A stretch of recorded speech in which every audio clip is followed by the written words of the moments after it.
Bem-vindo, amigas e amigas. Essa é a nossa quarta live. Nossa primeira live teve... Na verdade, isso tudo não foi um projeto pensado, estudado, arquitetado. Ela foi surgindo de forma espontânea. E a primeira live surgiu por conta de um reel que eu gravei, tratando sobre a expressão de peças no estado. E aquele reel gerou muitas perguntas e não dá para responder essas perguntas a partir dos reels. Então eu pensei, poxa, eu vou ter que fazer uma live para explicar melhor essa questão. E aí dessa live surgiu a outra live que foi sobre a questão dos quadros e das obras falsas, que é um tema muito sensível que eu jamais deixaria gravado no Reels do Instagram, porque pode afetar suscetibilidades, essa rede de produção contínua de obras falsas que existe no Rio de Janeiro, São Paulo, no Brasil de um modo geral.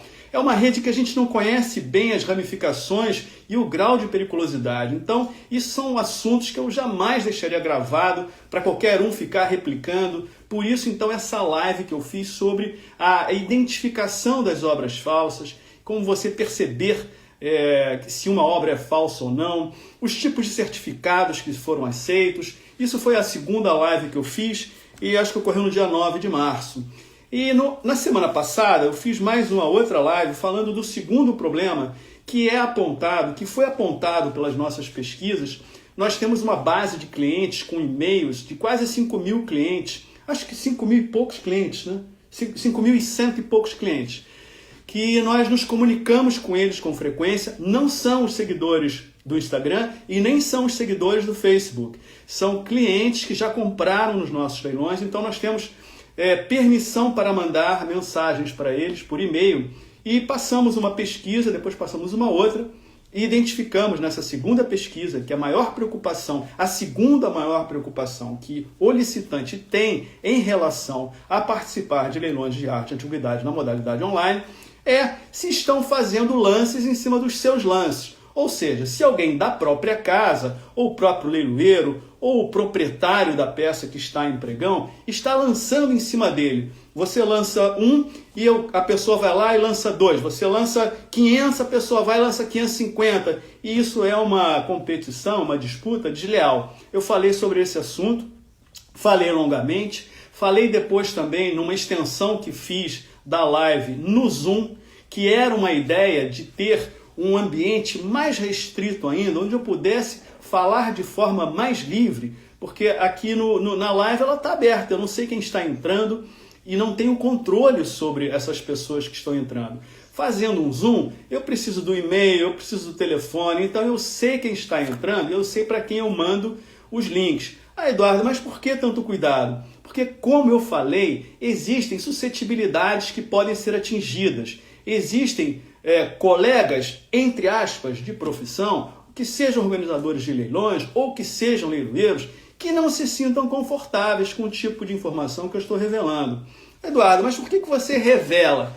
Porque eu sou jornalista e fui jornalista a vida inteira e terminei carreira como editor-chefe de um jornal diário, impresso, como jornalista responsável. Então, a minha natureza é a da transparência, é de revelar. E veja, eu encerrei minha carreira no jornalismo em 2015. Nós já tínhamos naquele momento, no cenário nacional e mundial, um jornalismo extremamente opinativo. Mas mesmo na função máxima dentro de uma redação, que é ser editor-chefe de um jornal, eu nunca usei o veículo para expressar minhas opiniões, meus pontos de vista, porque acho que isso é uma função que deve ao leitor e não a quem está escrevendo, ao jornalista, fazer a cabeça de ninguém. Então eu sempre fui muito transparente e sempre trouxe a notícia como ela é, para que o leitor pudesse interpretar. Quando eu migrei para o ramo da leiloaria, já tendo sido licitante desde meados da década de 80 nos leilões presenciais,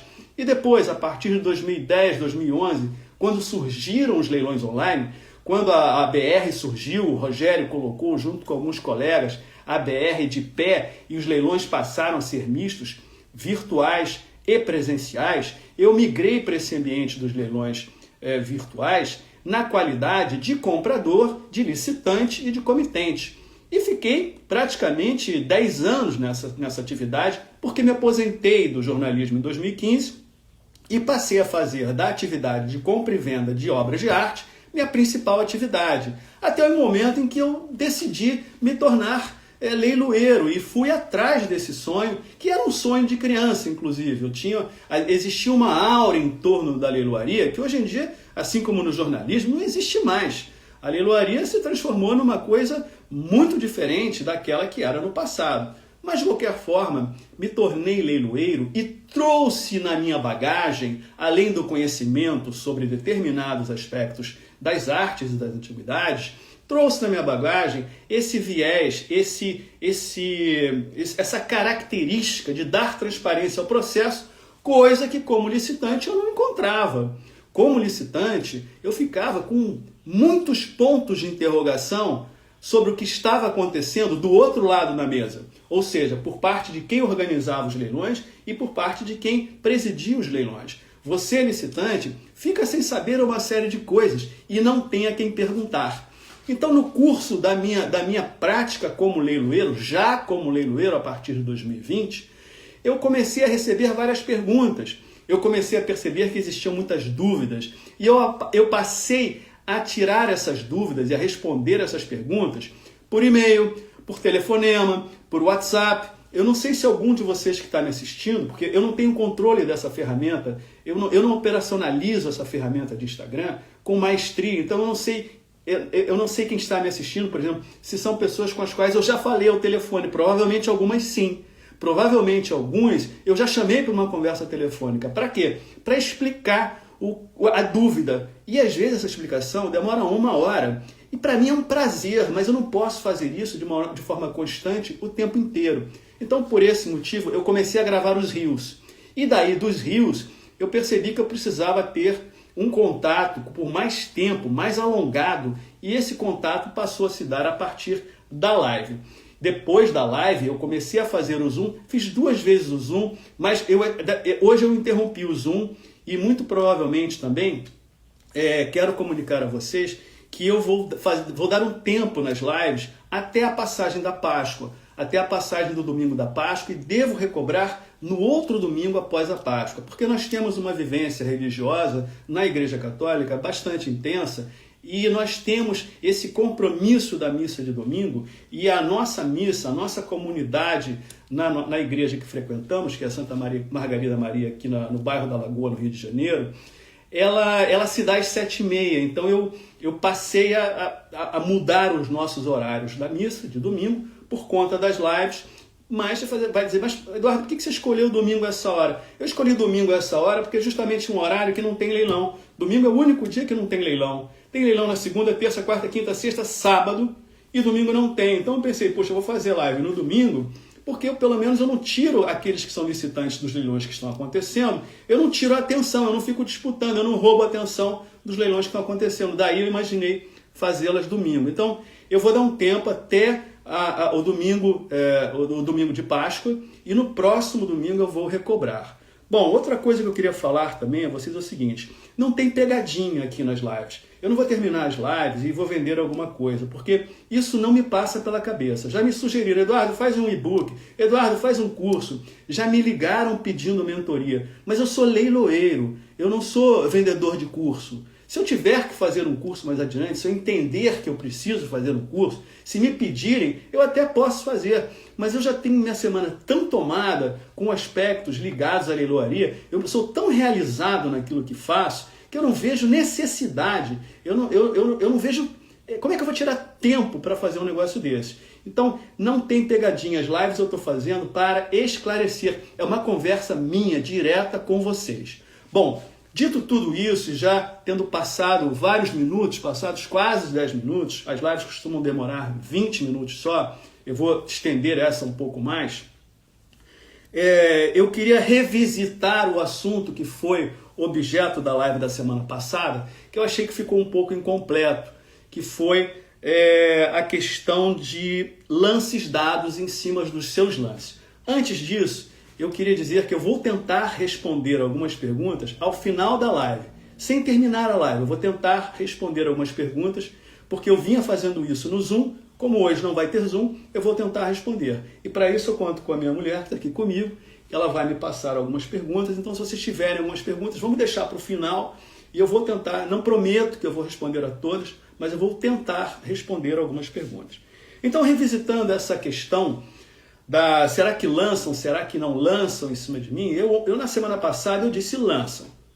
Isso existe, isso não é uma ficção, só que não existe uma ferramenta. Eu não tenho como dar para vocês a chave, o segredo para você saber se estão lançando em cima de você ou não. É uma coisa que eu fiz até esse gesto na semana passada, é uma coisa de pele. Você vai ter que sentir, mas você vai ter que sentir a partir de alguns sinais que te demonstram, que te indicam que está havendo algum lance sendo dado em cima do seu, por parte da casa de leilões ou por parte do comitente, que acontece.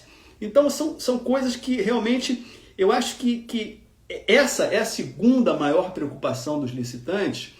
E eu não lembro, na votação que nós fizemos, na enquete que nós fizemos, na pesquisa que nós fizemos, o número de votos que esse quesito teve em relação ao quesito de obras falsas, porque obras falsas foi realmente o quesito apontado como o de maior preocupação para quem licita. E o segundo lugar foi esse. Eu não sei o quão atrás ficou esse do primeiro lugar, que seriam as obras falsas, mas eu sei que isso aí é um motivo de grande insatisfação. E falei na semana passada, volto a falar, nós temos no Sistema BR, do qual eu não tenho nenhum patrocínio, não sou ligado, eu sou um associado ao BR, porque eu uso a plataforma da BR, porque me agradam as ferramentas de licitação, e no caso as ferramentas que vocês usam, e me agradam as ferramentas como leiloeiro, como organizador de leilão. Então a BR é que eu acho, é a plataforma que eu sinto que está melhor ferramentada para este mercado. Agora, tem uma série de problemas que não são só da BR, são da Arremate, são de outras plataformas de leilão online que, enfim, ainda estão em processo de aperfeiçoamento. Muito bem, eu acho que nós temos um universo de... Acho não, tenho certeza, isso é uma constatação. O nosso universo na BR de licitantes é de 320 e poucos mil licitantes. Gente, é muito pouco. Para você que licita, quanto mais licitante tiver, é pior. Eu concordo, porque haverá mais disputa. Mas da mesma maneira que abriu-se um leque enorme de leilões, a proporção de licitantes não cresceu na mesma velocidade. A proporção de licitantes cresce de forma aritmética, enquanto que a proporção de leilões parece crescer de forma exponencial, de forma geométrica. Então nós temos uma população brasileira de 220 milhões de habitantes, e falei isso semana passada, digamos que desses 220 milhões de habitantes, 218 milhões de habitantes não têm interesse nenhum por arte e antiguidade. 219 milhões de habitantes não têm interesse nenhum por arte e antiguidade, não tenham condições de comprar, não tenham background, cultura, interesse, enfim. Mas mesmo assim, nós temos 320 mil licitantes numa base populacional como essa que nós temos, é muito pouco. E aí eu me questiono, por que é tão pouco? Porque as pessoas têm desconfiança no sistema. As pessoas não acreditam 100% que o sistema está sendo fair, está sendo justo com elas. E daí, essa desconfiança gera o afastamento, a repulsa, o maldizer.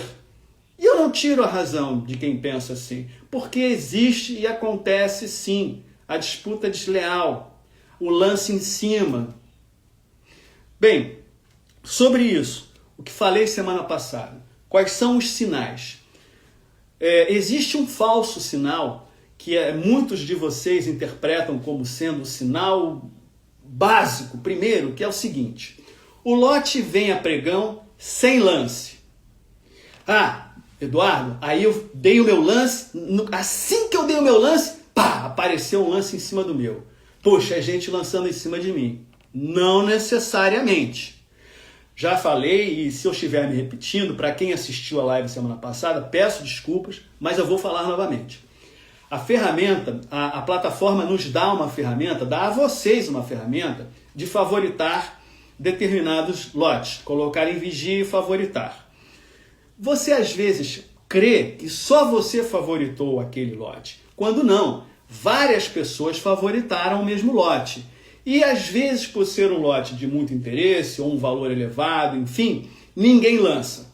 Fica todo mundo ali encolhido, esperando o lote passar, para então fazer o seu lance num sistema pós-pregão e garantir a arrematação do lote no valor de reserva. Muito bem, ou mais, vamos dizer até esperar o lote passar, o leilão, o pregão terminar e no dia seguinte ligar para a organização do leilão e dizer, olha, eu tenho uma proposta de X reais no lote tal. Digamos, o lote estava a R$5.000, eu tenho uma proposta de R$3.800, de R$4.000, enfim, no lote tal. Então, existe esse aspecto, tá todo mundo de olho, mas ninguém lança. E aí, o que acontece? Um faz o lance, você faz o lance. E por que você faz o lance?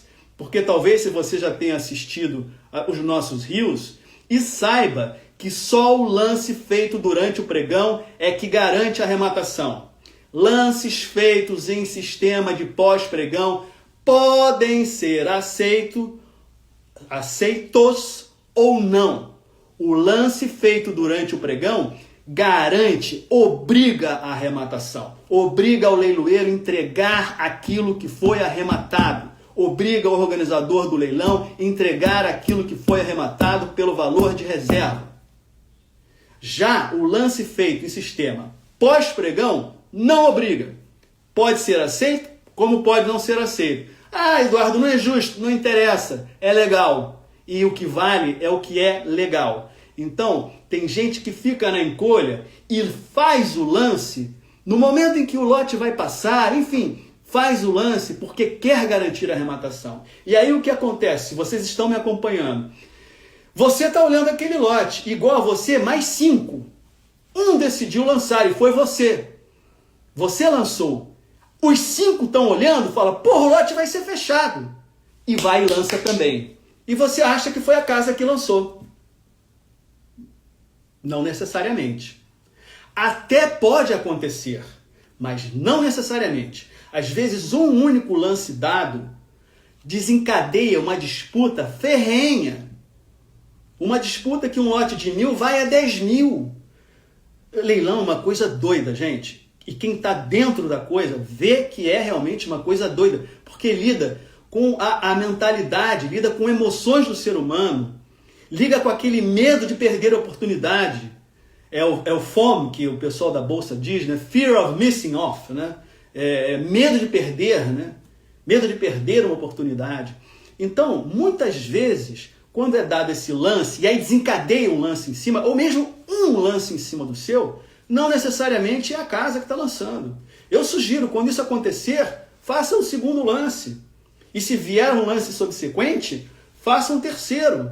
E só pare no momento em que ficar desconfortável dentro do seu orçamento.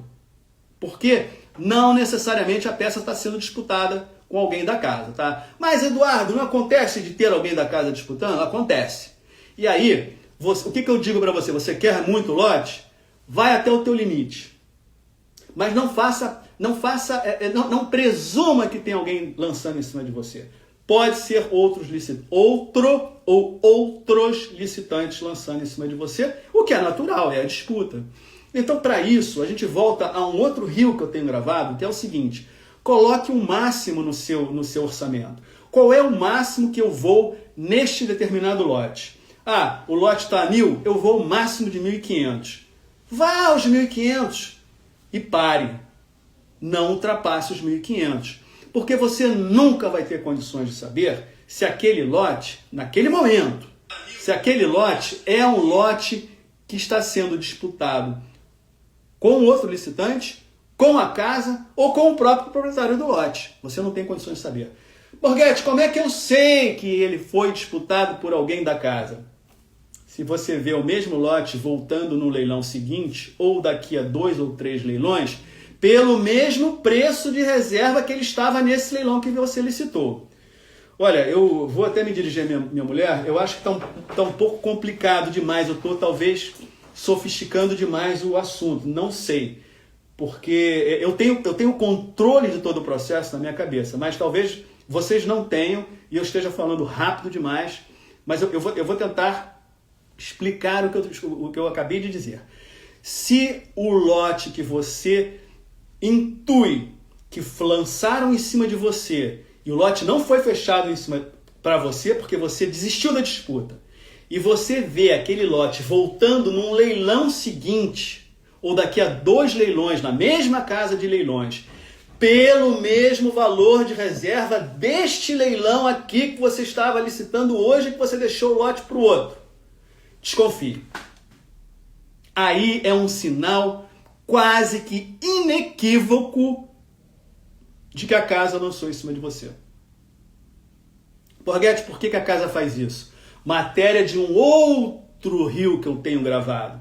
Porque existe na leiloaria comerciantes que migraram dos seus comércios para a leiloaria, porque ninguém mais entrava nas lojas de antiguidades, ninguém mais visitava as suas galerias, porque o comércio eletrônico tomou conta e a pandemia veio e arrasou com o comércio físico. Então muitos comerciantes se tornaram leiloeiros ou se tornaram organizadores de leilões como forma de vender os seus itens de prateleira que não conseguem vender mais. E eles vieram para a leiloaria com uma roupagem de leiloeiro, mas uma alma de comerciante. Então, às vezes, o valor de reserva está ali apenas como uma isca, como um chamariz. Mas o que ele objetiva é o valor final, é o valor de prateleira, é o valor de etiqueta que ele tem lá na loja dele.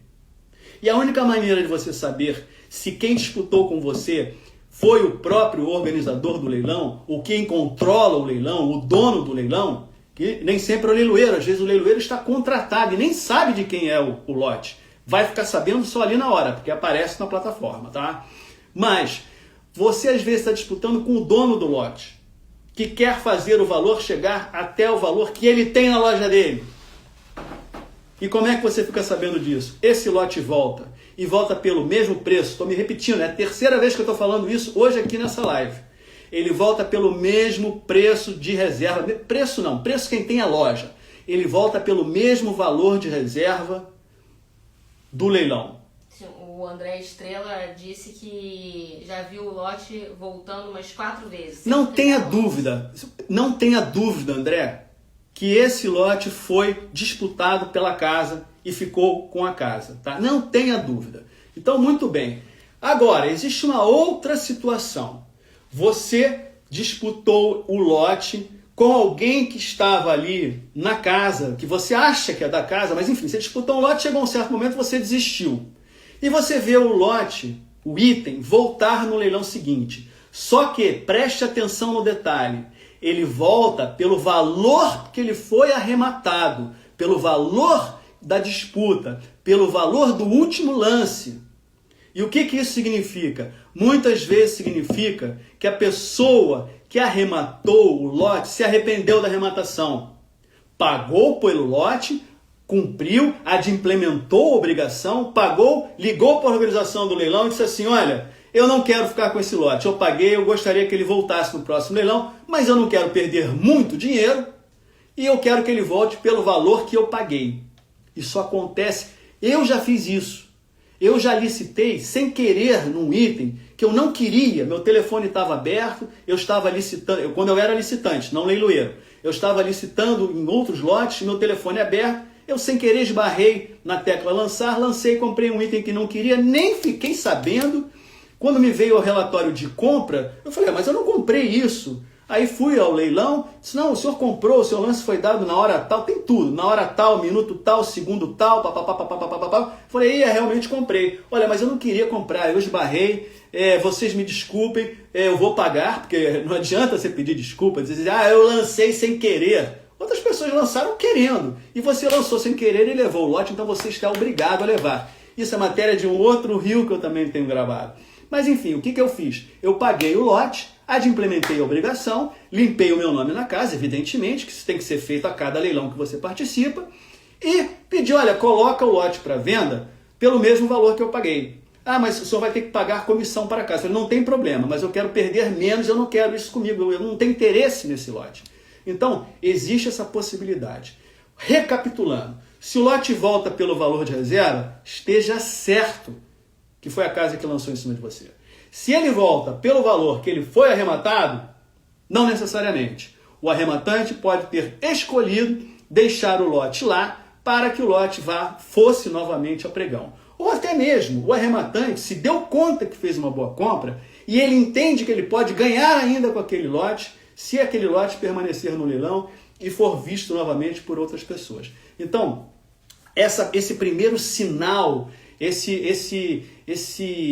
vamos dizer assim, esse batom na cueca, né, para usar uma expressão, desculpe amigos, um pouco chula, mas que as pessoas consigam identificar melhor, esse batom na cueca, né, esse flagrante de que alguém está lançando em mim porque eu lancei, não tinha nenhum lance no lote e aí lançaram em seguida, não necessariamente é isso. Espero que tenha ficado explicado essa questão de que o lote abriu sem lance, eu lancei, em seguida apareceu um lance igual a mim. Poxa, eu acho que eu não poderia dar melhor explicação do que essa. Parece que tem 2 perguntas sobre isso, vamos lá. Tem.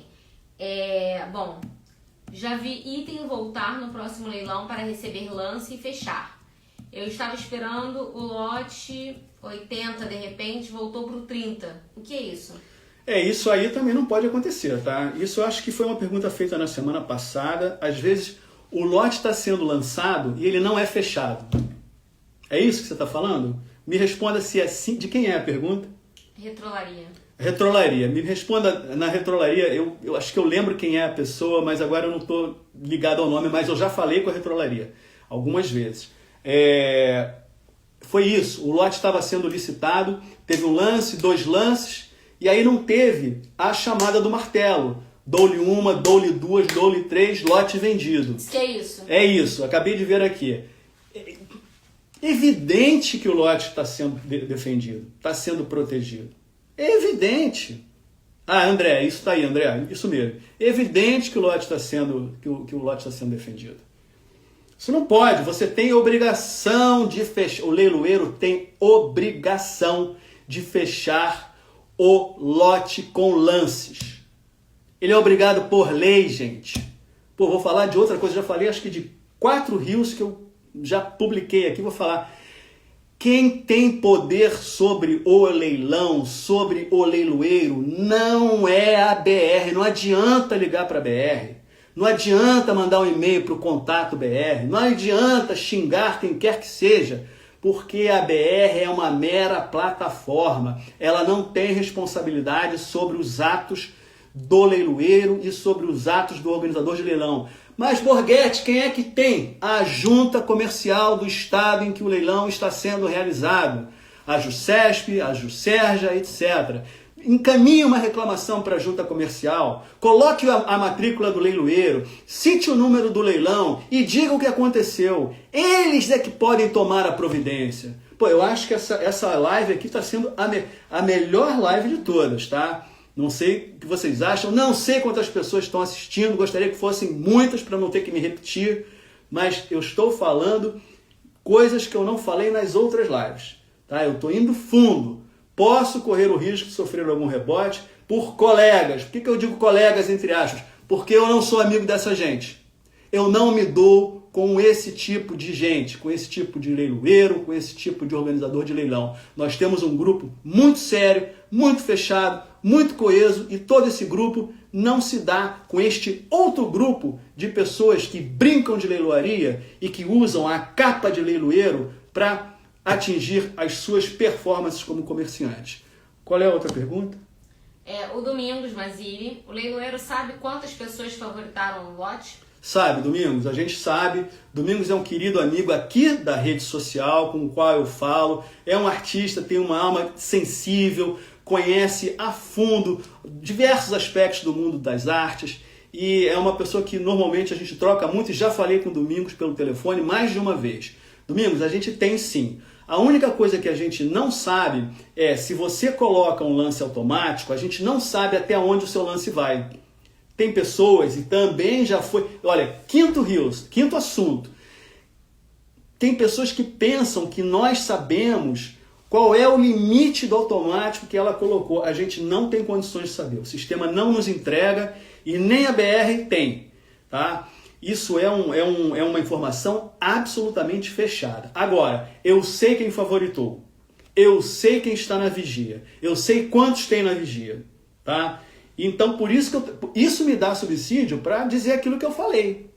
A gente sabe. Às vezes eu falo para minha mulher, olha, esse lote é um lote importante. Normalmente isso acontece com lotes mais importantes, tá, Domingos?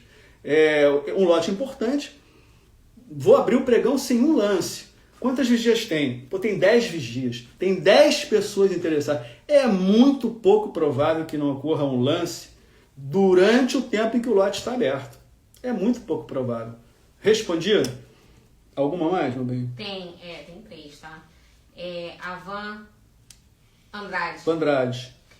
Mas sabe quando... Não, mas sabem quem está em lance automático? Porque daí pelo menos um lance está garantido para a casa defender. Não, o lance automático a gente só consegue ver ele que a gente consegue ver durante a disputa que está ocorrendo pré-leilão. Aparece ali lance automático. Cobriu. A casa pode defender ou não, mas eu deixei de falar uma coisa, Vandrade, que também a gente às vezes se fala, a gente já se trocou mensagens, a gente se fala. O que você tem que fazer quando você percebe que a casa está lançando ou que lançou em cima de você? Isso eu não falei nesse bloco inteiro que tratei desse assunto, eu não falei isso que eu vou falar agora, mas eu falei da outra vez. Não licite mais com essa casa. Porque se ela fez uma vez, ela vai fazer 2, vai fazer 3, vai fazer sempre. A casa sabe, sim, quem é que está no lance automático. E aparece para a gente durante o momento da licitação. Mas pô, o leiloeiro que está ali operando a plataforma, junto com o organizador de leilão, ou sozinho, aparece ali que o lance é automático. Sabe, não faz o menor sentido. Pelo menos para mim, não faz o menor sentido lançar em cima. Eu fico torcendo para que alguém lance. Mas para mim, não faz o menor sentido eu lançar em cima. Agora, se a casa lança em cima, por uma cartela, se dá ordem para o leiloeiro lançar, o leiloeiro vai e lança, aí são outros 500. E você vai ficar sabendo pelas dicas que eu te dei aqui de como ficar sabendo. Você não vai ficar sabendo na hora. Você vai ficar sabendo daqui a 1 leilão, 2 leilões, 3 leilões. E aí, pelo amor de Deus, não patrocinem essas casas de leilão. Ah, Eduardo, pô, você está puxando brasa para a sua sardinha, né? Fogo aí para o seu churrasco. Não é isso. Pô, eu já tive muita dor de cabeça como licitante com isso. Você fica frustrado, você vai dormir com a sensação de que te enganaram, você fica com a peça na cabeça e fica, mas se eu desse mais um lance, mas não sei o quê. Aí você vai, daqui a um mês você vê o raio da peça de novo. Aí sabe o que acontece? Você se desapaixona pelaquela peça, você fica com raiva e você acaba tomando raiva do leilão. Pelo menos comigo acontecia assim. Acontecia assim de eu nunca mais abrir catálogo nenhum. E quando era presencial, isso acontecia também presencialmente. Gente do próprio leilão, da própria organização, lançando nos lotes na sala lá atrás. E você olhar para trás, não tem ninguém, tem um funcionário. Quem é que fez esse lance? Certa vez eu perguntei para a leiloeira. Não, foi o senhor lá atrás. Eu olhei para trás, estava o Antônio, funcionário da casa que eu conhecia há 15 anos. Eu disse, é o Antônio que está lançando? Muito obrigado. Minha mulher, olhei para minha mulher e disse, vamos. Levantei, dei as costas para a leiloeira. Tinham 3 pessoas na sala. E me retirei, nunca mais licitei nesse leilão. Uma casa conhecida, uma casa famosa. Nunca mais licitei. Nunca disse o nome, não vou dizer. Mas nunca mais licitei nesse leilão. E eu acho que você deve fazer a mesma coisa quando você percebe isso. Outra pergunta. Mais 2 questões, tá? Mas pelo valor de reserva, não pode ser que a peça volte porque quem arrematou não honrou o pagamento? Isso também pode acontecer, tá? Desculpe, esse é um aspecto que eu ia passando, que eu ia esquecendo. Está nos rios. Eu tenho um rio só sobre esse assunto. Às vezes a peça volta, e não é só no valor de reserva não, tá? Uhum. Às vezes a peça é arrematada, acontece com alguma frequência, e ela volta. E por que ela volta? E volta a estaca zero. Quem é que fez a pergunta? A Andrade. Muito boa pergunta, tá? A peça volta e volta pelo valor de reserva porque quem arrematou não cumpriu com a obrigação. Isso acontece. Agora, é raro, tá? É raro, mas acontece. Quando a pessoa não cumpre com a obrigação, o que se faz? Existe uma cláusula nos termos e regulamentos do contrato que obriga ao arrematante, arrependido, o pagamento de uma multa de 30%. Porque você que organizou o leilão teve o trabalho de descrever, fotografar, subir, o leiloeiro teve o trabalho de bater, e ele é autoridade investida pelo Estado para isso, então ele está trabalhando. Não interessa se o pregão demora 30 segundos, é o trabalho dele e ele tem a chancela do Estado para fazer aquilo e aquilo tem valor. Então ele tem direito de receber 5% por aquilo que ele bate. Então ele é obrigado a pagar 30% para desistir da peça, sem que ficar com a sua cartela marcada como uma cartela bloqueada. Tá? Então isso acontece. Às vezes existem lotes que voltam por falta do adimplemento da obrigação. Isso realmente acontece. E quando acontece, normalmente a casa volta a estaca zero.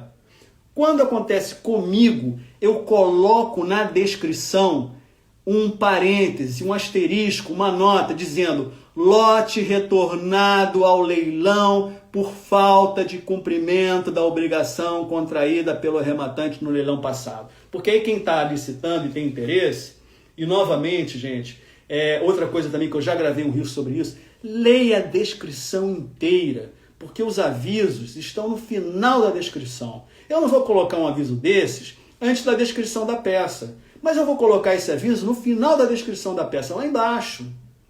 Então, normalmente, eu faço isso. Nunca vi outra casa de leilão fazendo, mas tem coisas que eu comecei, e vocês não sabem, que eu comecei na leiloaria e eu comecei a ver outras casas seguindo, imitando. Não no mau sentido, o que é bom a gente deve acrescentar à casa da gente, assim como eu já acrescentei coisas de outros leiloeiros e de outras casas de leilão também. Então, o sistema ele vai se ajustando. Então, é recomendável. Se você tem dúvida que a peça voltou, liga para o organizador do leilão e pergunta, escuta, essa peça estava no leilão passado, foi arrematada e eu estou vendo que ela voltou. O que aconteceu? A pessoa vai te falar. Ela vai te dar uma satisfação. Diga, meu bem. Tem mais. Alberto, já licitei e quando estava na disputa, a casa fechou rápido demais para outro. Fiquei na dúvida. Amigo da casa? Olha, essa é uma pergunta que realmente a gente às vezes fica com essa sensação. Como licitante, tá? Fechar rápido demais, o sistema, ele é um só. Quando você abre a plataforma, eu tinha muita vontade de abrir uma plataforma aqui para vocês entenderem como é que ela funciona. Você tem um botão onde você regula a velocidade da descida do martelo, que é, ou seja, a velocidade do fechamento, tá? Normalmente todo mundo deixa ali no meio, ninguém bota muito rápido, nem muito lento. Às vezes as pessoas já acabam botando muito lento para ver se entra aquele lance daquele chato que gosta de lançar quando o martelo já está no 3, o cara vai e lança. Desculpa se você é um desses, mas isso atrapalha o leilão sobremaneira. Então existe um botão e você não mexe nesse botão durante o leilão. Então aquilo está ali, está fixo. Tá?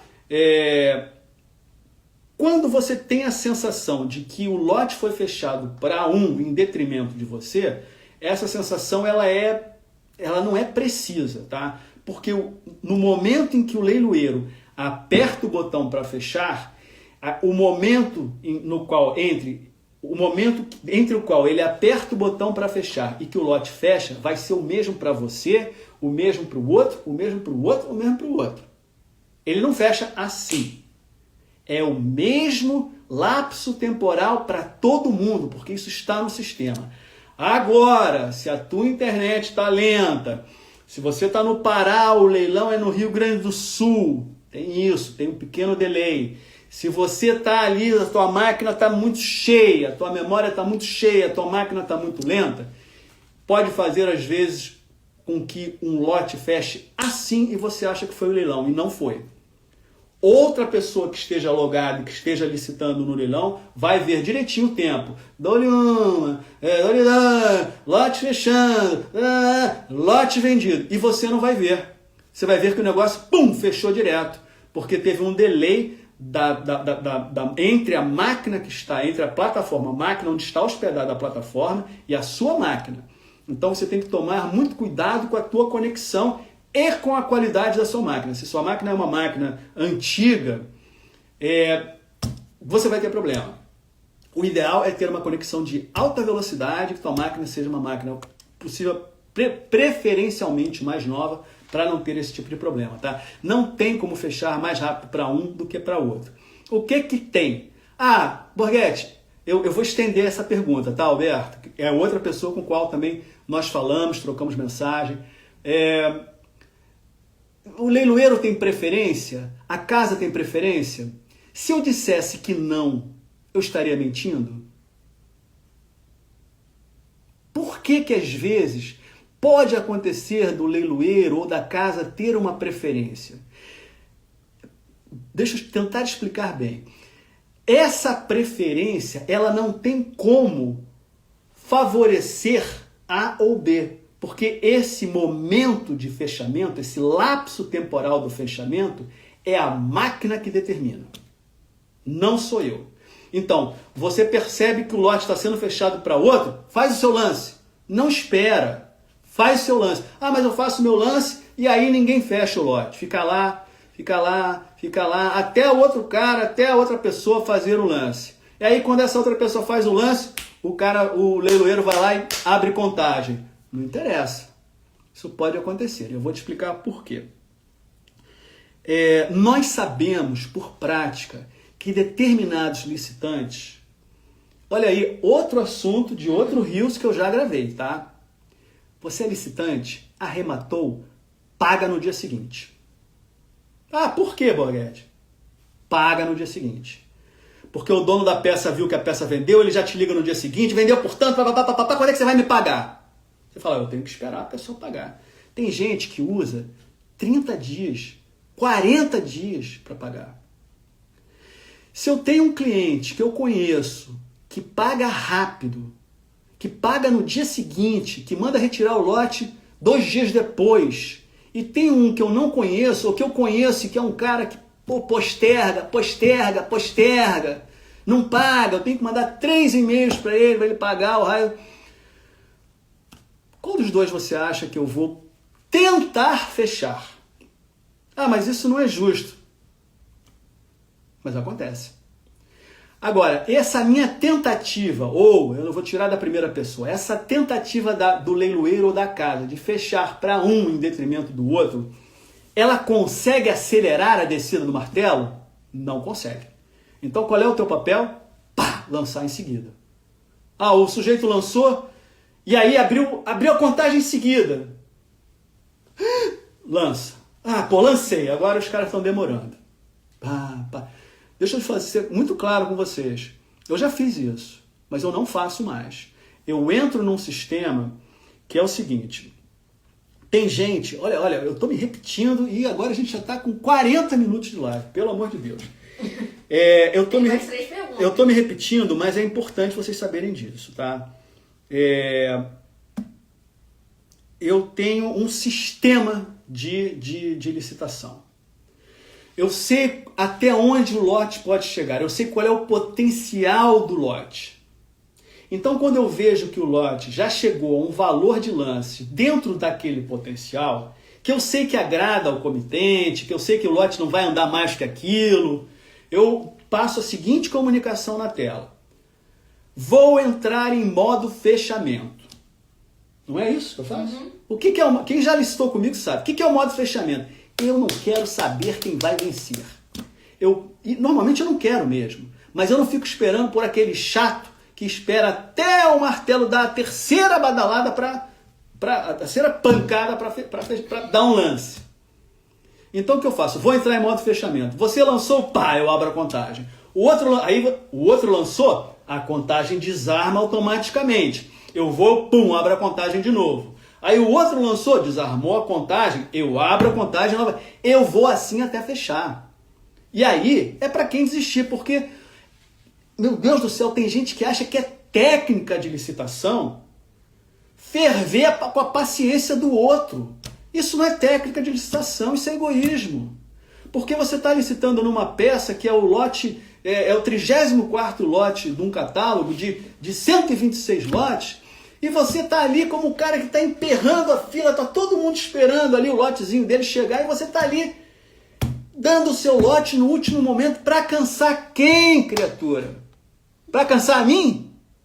Para cansar o outro licitante? Ou para cansar todo mundo? Você está sendo chato. E eu não aceito esse tipo de técnica de licitação. Eu, quando percebo o que está acontecendo, eu abro a contagem. E aí vai sair para quem for, não me interessa quem é. Deu para entender? Então, não tem. Eu acho que essa coisa que eu expliquei que existe sim o leiloeiro e o organizador do leilão sabe quem paga melhor. Por isso, regra 1, leia todas as instruções do leilão. Regra 2, leia toda a descrição do lote. Regra 3, coloque um limite no seu orçamento para aquele lote. Regra 4, descarregue os seus lances até o seu limite. Não fique embaçando, não fique esperando. E regra 5, se passou do seu limite, desapega e deixa o raio da peça ir embora. Tá? Mais alguma pergunta tem? Sim, a retrolaria. Bom, primeiro ele, com os seus 40 minutos de live, ele disse assim, olha, resolveu fazer live de qualidade, agora você aguenta e fica mais aí falando um pouquinho. Obrigado.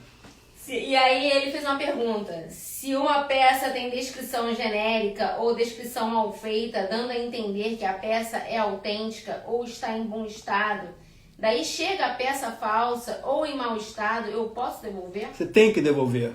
Deu para ouvir a pergunta? Se a descrição induz o licitante de que a peça está em bom estado, que a peça está perfeita, que a peça está autêntica, é aquela descrição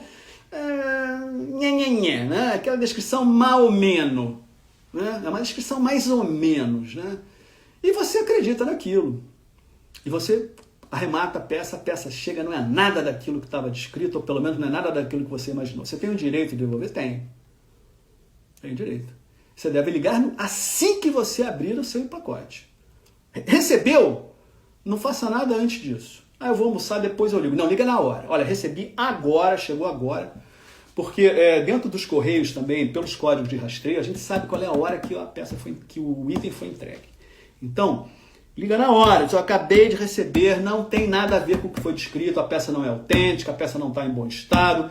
Eu não quero ficar com essa peça, eu quero devolver a peça. Você tem que justificar. E eu te sugiro, além do telefonema, em seguida escreva um e-mail, cite o telefonema que você fez, com quem você falou, que horas foi, e aí você descreve tudo o que aconteceu e pede o reembolso da peça. Você tem que ter o reembolso da peça com os 5% do leiloeiro que você pagou, com o correio que você pagou para receber a peça e com o valor do correio que você também pagou para mandar a peça. Isso aí E se negarem a fazer, de novo, não vai ligar para a BR e reclamar com a BR, que a BR não tem nada com isso. Simplesmente, deixa de licitar nesse leilão. Não licita mais. Risca ele da tua agenda. Outro. Como é que foi sobre... Deu, Alberto? Deu pra responder? Vê se ele respondeu. Você falou, Vandrade, você falou assim, estava imperfeito, quando reclamei ela me bloqueou da casa, estou bloqueada por isso. Pois é, essa é uma falha do sistema. Como a BR não tem, legal, Alberto, como a BR não tem poder de polícia sobre isso, eles ficam pisando em ovos. Porque eles o que eles fazem? Eles se fiam no que a casa informou. A casa informa. Quando você bloqueia alguém, eu não tenho ninguém bloqueado no meu sistema. Zero bloqueado. Zero bloqueado. Eu não tenho ninguém bloqueado. Quer dizer que você pode pintar e bordar no leilão do Borghetti que ele não bloqueia? Pô, não é assim. Mas eu tenho zero bloqueado. Porque eu consigo chegar no ponto de entendimento com aquela pessoa que ficou inadimplente. Ou dela desistir e pagar a multa, ou de eu desistir de bloqueá-la e cancelar a venda. Eu prefiro. Às vezes é uma venda de R$200. O que são R$200? Bom, nesses casos que a pessoa te bloqueou, se você entrar em contato com a BR vai dizer, olha, você vai ter que se arrumar lá com a pessoa. Tá? E por mais que você diga para a BR que a peça era falsa, que isso, que aquilo, eles não vão desbloquear a tua cartela. É muito difícil. Talvez se você mandar um e-mail muito completo, uma notificação extrajudicial, e aí você tem que mandar para a BR, só para a BR ter conhecimento, porque a BR não pode fazer nada. Você tem que mandar também essa notificação para a organização do leilão. Manda com fotos, manda a descrição, mostra, justifica aquilo que você está alegando. Aí vamos ver o que acontece. Muito provavelmente eles vão te restituir o dinheiro. Tá? Se, por exemplo, a peça não era o que você esperava, mas está de acordo com os itens descritos, com o que está descrito, está de acordo com as fotografias, está no bom estado, etc., e você não gostou da peça por algum motivo, e esse motivo não seja justificável, a melhor coisa para não ter dor de cabeça, paga os 30% da multa. Tá? Vamos dizer assim, entuba essa e tira essa desvantagem num próximo lote, num próximo item que você compra com vantagem. Mas quando chega a esse nível de relação, de esgarçamento de relação, o melhor é você correr da casa, não fica na casa. Eu sei que para quem trabalha com isso, tem que comprar de todo mundo, tem que comprar bastante, tem que fazer volume, etc. Mas, porra, tem casas que você tem que evitar. Tá? Aí, pergunta aqui da Andrade. A BR deveria lançar regras únicas para todas as casas. Pelo menos não nos pega de surpresa. Mas a regra é única. Principalmente com relação a taxas de envio. Não dá. Muitas casas não dá no frete. Não dá. Olha, isso, eu já falei sobre isso em diversos rios. Acho que nós, inclusive, já trocamos ideia sobre essa questão da taxa de envio. Isso não tem, novamente, a BR não tem poder de polícia. Ela não tem como padronizar, olha, vocês têm que agir todos assim. Não tem como. Não tem como. Tem gente que eu fiquei sabendo há pouco tempo por um colega, tem gente que cobra agora restos de correio. Eu falei, o que é resto de correio? Resto de campanha? O negócio da política agora, resto de campanha, migrou para leiloaria, restos de correio. O que é o resto de correio? A gente faz um cálculo acima e não restitui caso seja a menos. Como é que é? Não é. Pô, não está certo isso. Olha, já me falaram já me deram 1000 ideias, mas as mais, desculpa, estapafúrdias sobre essa questão de envio de correio.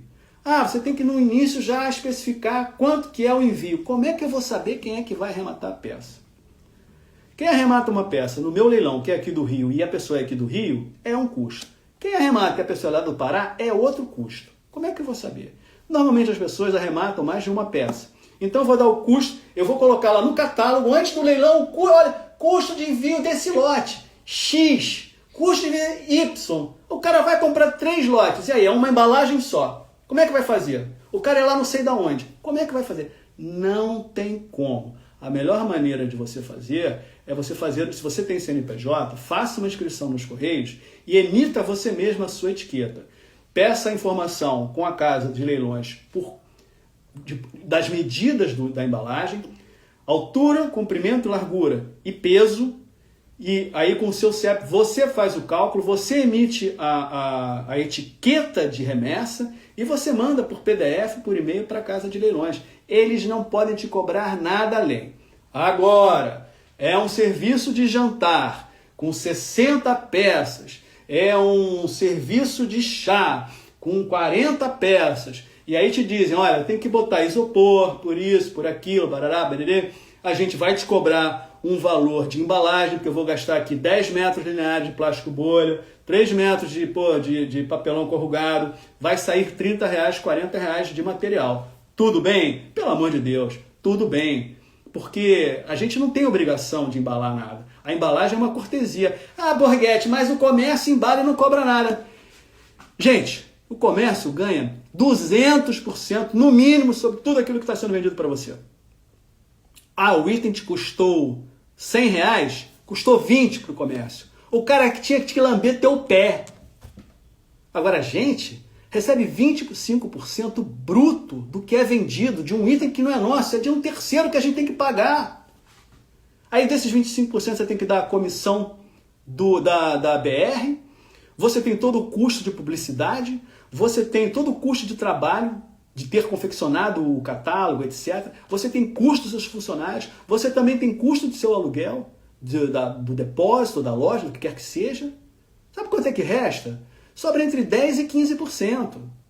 Aí você quer que a gente entube ainda o raio da embalagem de 60 itens de porcelana e mande para você de grátis?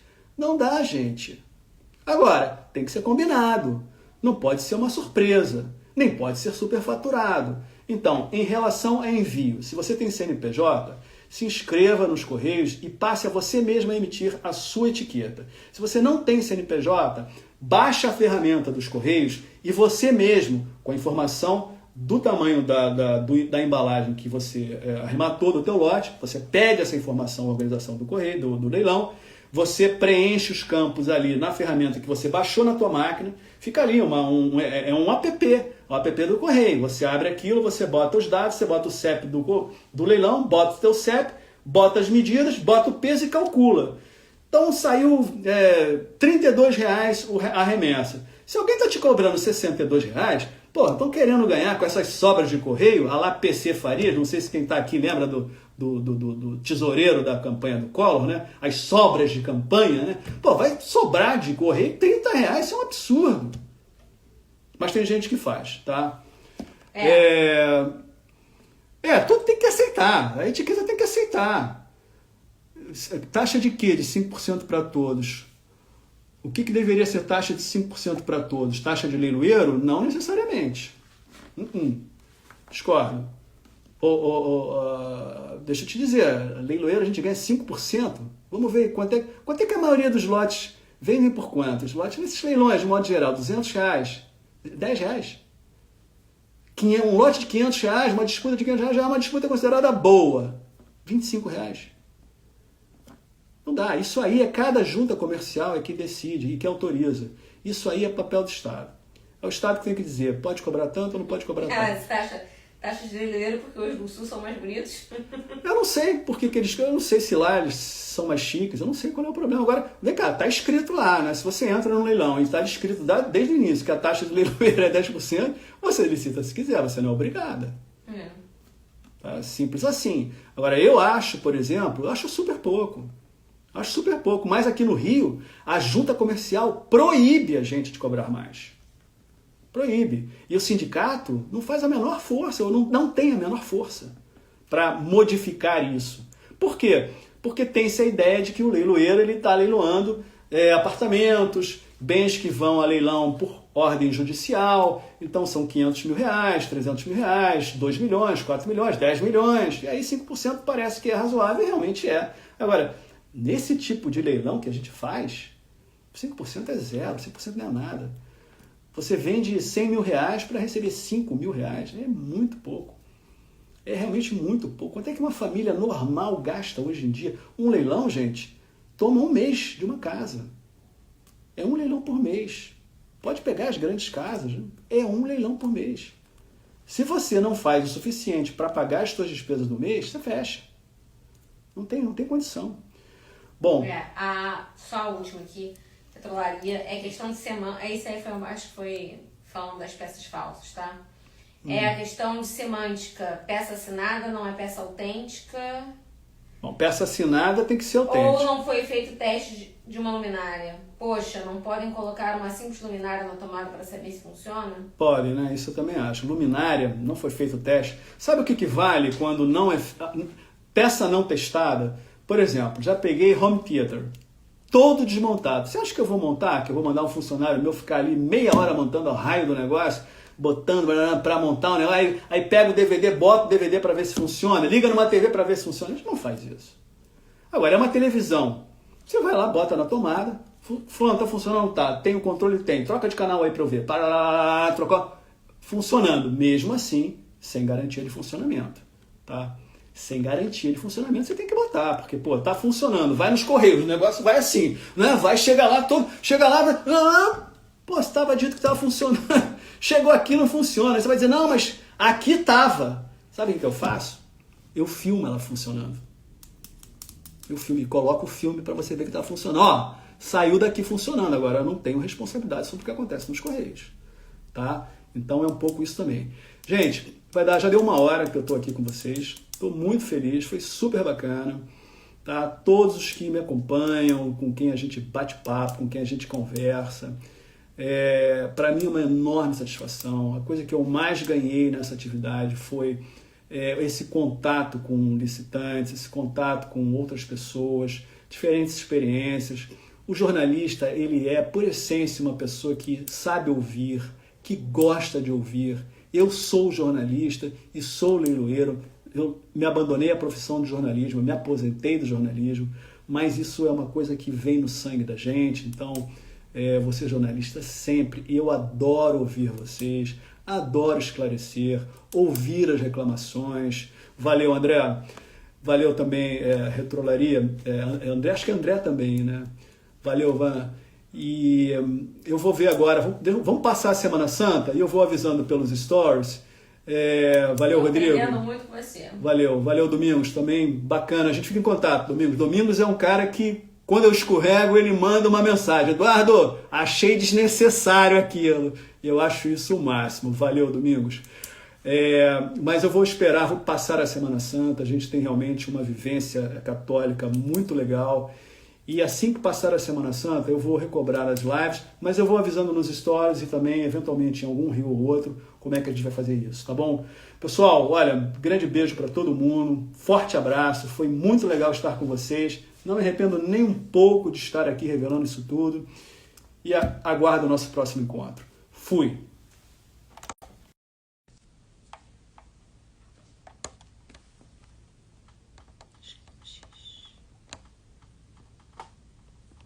Se encerrar, vai.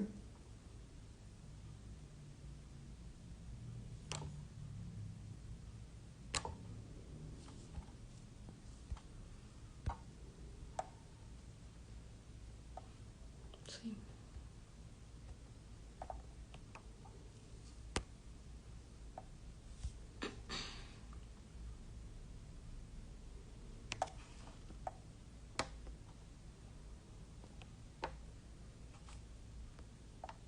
Encerra, meu bem.